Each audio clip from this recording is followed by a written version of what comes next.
Cryptid case study number 1, the Rat Man of Southend.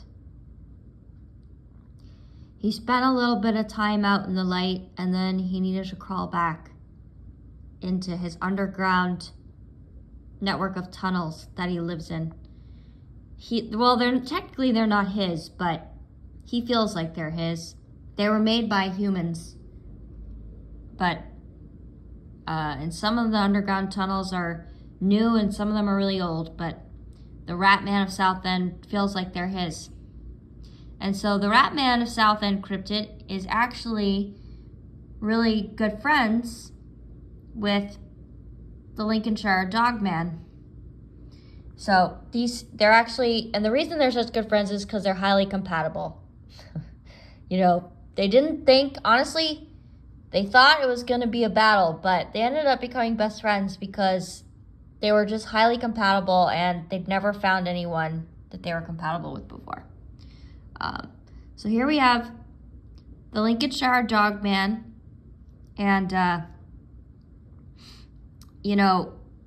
way they even met was through the internet, actually, because they haven't actually met in person yet, because as you can see, the Lincolnshire Dogman is technically, he's the possession of a 600-year-old scoundrel, who supposedly, I mean, that's what some people, but that's the urban legend about the scoundrel of Lincolnshire who lives a life of lassitude and bacchanalia, supposedly. But he's only said that he's been alive for 3 centuries, and he has the scars to prove it, but I don't know. But anyway, the rumor is that he's lived 600 years old, but he's actually only lived for 3 centuries, and he doesn't say he's an age. But anyway, he found the Lincolnshire Dogman and keeps him,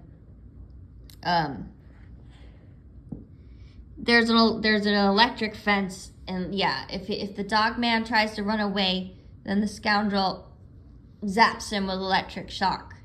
But I don't know. They both have smartphones, and they met through the internet. Anyway, the Dogman wants to ask the Rat Man out on a date. He wants to take him to the cryptid garden.